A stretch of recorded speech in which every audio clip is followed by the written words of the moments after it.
Today's topic is development of anther and microsporogenesis. इसमें हम anther के डेवलपमेंट के बारे में पढ़ेंगे और माइक्रोस्पोरोजेनेसिस के बारे में पढ़ेंगे। देखो क्या होता है जब एंथर का डेवलपमेंट होता है तो सबसे पहले एंथर एक आउट ग्रोथ की फॉर्म में होता है, ठीक है।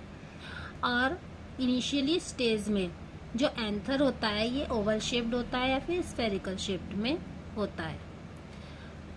इसमें क्या होता है, इस स्टेज में मेरिस्टेमेटिक सेल्स का एक मास होता है जिसके चारों ओर एक single cell thick outer layer पाई जाती है जिसको बोला जाता है एपिडर्मिस।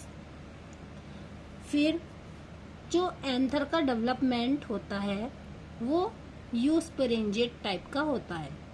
यूस्पेरेंजिएट टाइप मीन्स होता है development from more than one archesporial cells, यानी कि एक से अधिक आर्किस्पोरियल सेल से जब डेवलपमेंट होता है तब उसको यूस्पेरेंजिएट टाइप का डेवलपमेंट बोला जाता है। इसके बाद क्या होगा कि जो एंथर होता है वो सून ही टेट्रागोनल स्ट्रक्चर में चेंज हो जाएगा। देखिए ऐसे डायग्राम में ये हमारा एंथर है जिसके अंदर मेरिस्टेमेटिक सेल्स का एक मास है और ये आउटर लेयर जो होती है ये एपिडर्मिस होती है। ये एंथर ओवल शेप्ड में होगा इनिशियली स्टेज में और फिर सून ही ये है टेट्रागोनल स्ट्रक्चर में कन्वर्ट हो जाएगा।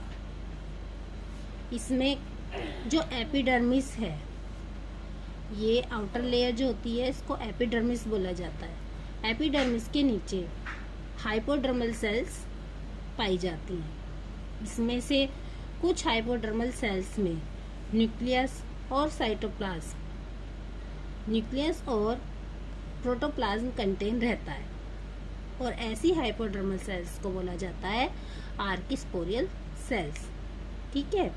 यानी कि आर्किस्पोरियल सेल्स उसे कहा जाता है ऐसी हाइपोडर्मल सेल्स जिसमें न्यूक्लियस और प्रोटोप्लाज्म कंटेन है, उनको बोला जाता है आर्किस्पोरियल सेल्स।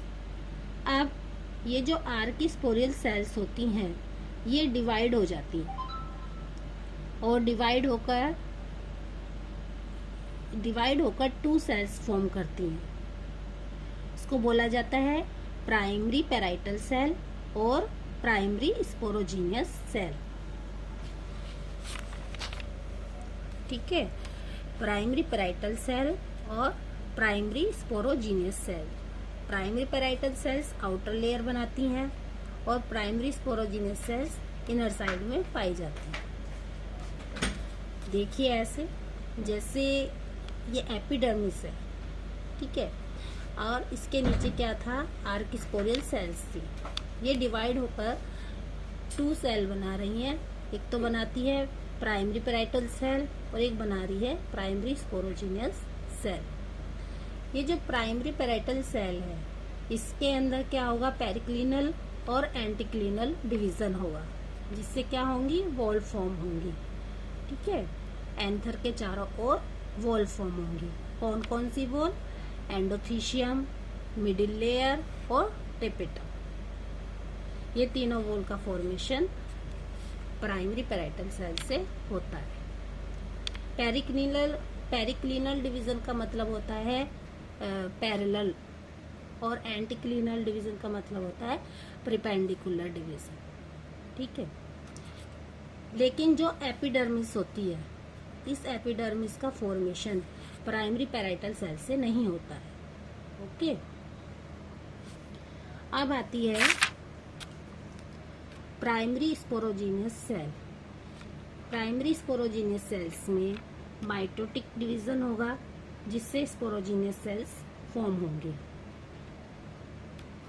विच later get differentiated into microspore mother cells. तो ये जो स्पोरोजीनियस सेल्स हैं ये डिफरेंशिएट होंगी और बाद में माइक्रोस्पोर मदर सेल्स का फॉर्मेशन करेंगी। जो माइक्रोस्पोर मदर सेल्स होती हैं ये डिप्लॉइड होती है। ये देखिए स्ट्रक्चर में बाहर आपकी एपिडर्मिस है, उसके बाद एंडोथीशियम है, फिर मिडिल लेयर है, और इसके अंदर टेपेटम है, फिर उसके अंदर है स्पोरोजिनस टिश्यू। स्पोरोजिनस टिश्यू की हर एक सेल माइक्रोस्पोर मदर सेल की तरह एक्ट करेगी।